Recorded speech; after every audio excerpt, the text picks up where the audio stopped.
Australian shares fell on Wednesday, dragged down by mining and gold stocks on weak underlying commodity prices, while caution set in ahead of a local inflation report that could offer more clues about the central bank's monetary policy path.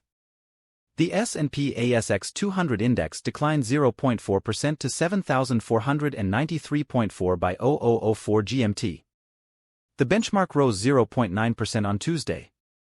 Investors were awaiting Australia's weighted annual consumer price inflation rate due later in the day, which is expected to have fallen sharply in November to 4.4% from 4.9%.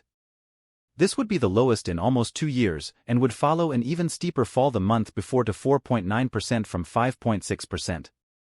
Aussie swaps markets are pricing in around 50 basis points of rate cuts from the Reserve Bank of Australia this year, and a weaker-than-expected inflation print could further bolster hopes of monetary policy easing.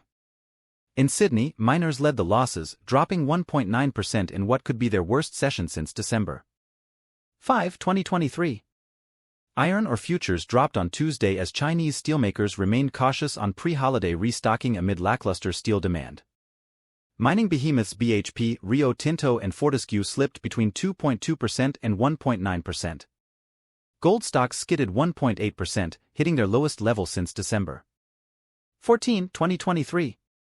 Northern Star Resources, Australia's top gold miner, Genesis Minerals, Evolution Mining dropped between 1.7% and 1.3%.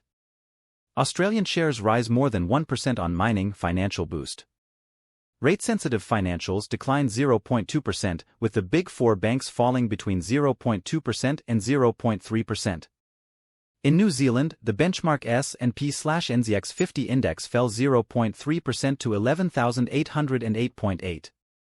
Mercury NZ, Vulcan Steel and Investor Prop topped losses on the benchmark, shedding 2.6%, 2.1% and 1.7%, respectively.